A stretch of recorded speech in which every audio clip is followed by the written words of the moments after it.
BFM Business, Intégral Placement, l'œil de la presse.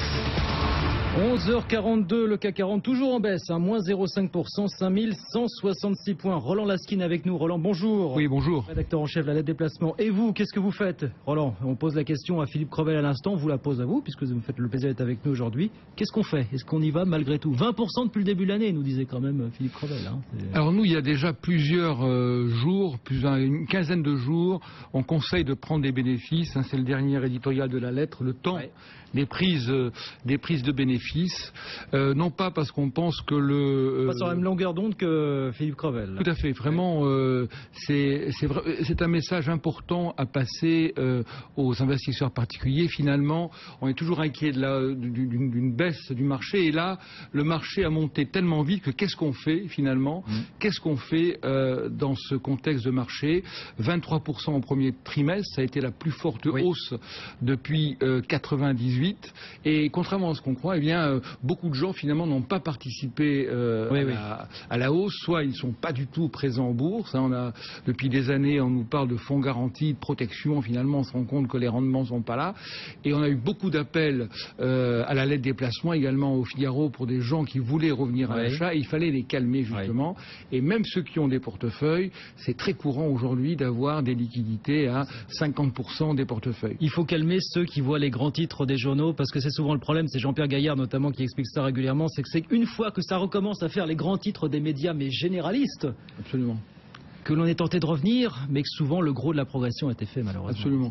Et c'est la raison pour laquelle moi j'ai fait une chronique dans le Figaro qui est parue lundi, où j'ai justement dit que les retardataires, tous ces retardataires dont on parle, totalement hors de la bourse ou bien avec d'énormes liquidités dans les portefeuilles, vont pouvoir revenir à l'achat. On est aujourd'hui à 5160 points, 65 sur le CAC 40. On ne pense pas du tout que le marché va s'effondrer. On a pas mal d'arguments pour penser que finalement on est dans un cycle plutôt vertueux de retour de la croissance en Europe, mais une consolidation tout simplement en bonne gestion.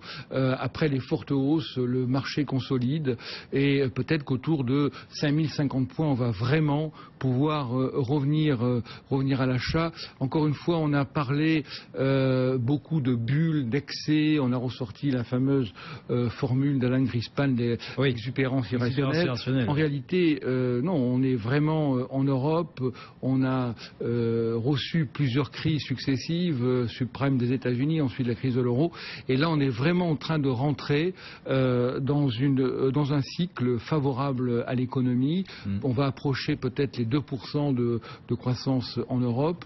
On a un effet devise qui est vraiment très favorable. On le voit ce matin sur Kering, des ventes à périmètre constant qui sont en baisse, et pourtant en publié, c'est ce qui va rester dans les comptes, le publié est quand même assez bon.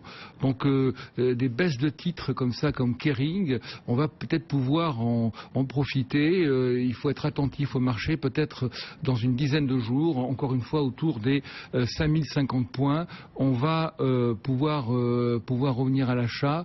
Les actions sont pas très chères, on se paye autour de 16 fois les bénéfices. On vient comment, mais historiquement, encore une fois, historiquement c'est élevé, mais quand on est dans un cycle de reprise comme ça, eh bien, on n'est pas du tout dans l'excès. On revient, mais on revient comment? Sur quel type de valeur, sur quel type d'actif, Roland? Alors, il y a deux éléments aujourd'hui. Contrairement, moi, je suis pas tout à fait preneur sur les valeurs de croissance. On parlait de Kering, on a un moteur très très fort sur les gains de change comptables, mais également les gains de part de marché à l'export, ce qui veut dire que toutes les grandes sociétés qui sont présentes à l'export et peuvent bénéficier de gains de change sont vraiment à acheter. Donc une baisse sur Kering, une baisse sur Pernod Ricard. On a fait prendre des bénéfices dans la lettre des placements au cours des dernières semaines sur Michelin Michelin, Michelin, LVMH. Voilà des valeurs sur lesquelles on va pouvoir revenir à l'achat. Michelin qui publiera ce soir son chiffre d'affaires trimestriel. Valeo également, on était très chaud sur Valeo, mais bon, on a bien donné, comme sur le secteur auto d'une manière générale, quoi. C'est ça, oui. Tout à fait. Alors on a en bonne gestion, selon la formule, on a fait prendre des bénéfices sur Valeo. Je pense qu'on va pouvoir revenir sur Valeo. Et puis il y a un autre secteur qui est très en retard et qui profite là, non pas des changes favorables, mais à la fois de la reprise économique et de la politique de la BCE, sont les banques. Oui. Et parmi les sont très très divergents sur le secteur bancaire en ce moment. Oui. Deux visions des choses, pour le coup. Vous achetez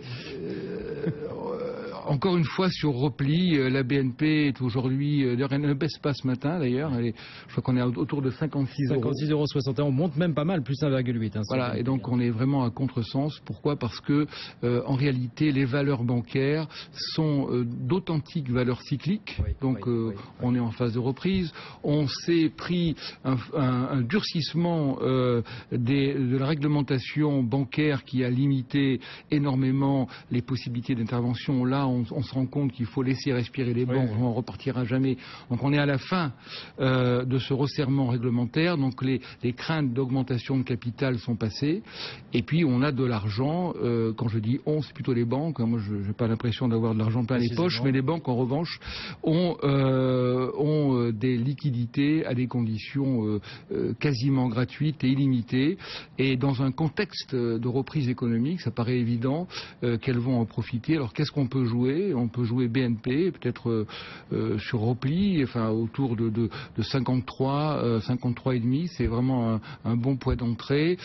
Crédit Agricole est également très en retard, et on va voir que la restructuration du groupe, notamment avec le mode de management, va peut-être permettre de perdre la décote. Et puis un titre un peu plus spéculatif, c'est Natixis, qui a beaucoup monté. Une baisse significative sur Natixis pourrait permettre de revenir en bourse. BNP Paribas en ce moment, qui est effectivement en hausse, 56,66 €, et puis le Crédit Agricole, vous en parliez, à 13,52 €. On gagne 0,7 sur le Crédit Agricole. Merci beaucoup Roland d'être passé nous voir. Roland Laskin, le rédacteur en chef de la lettre des placements, avec nous toutes les semaines sur BFM Business.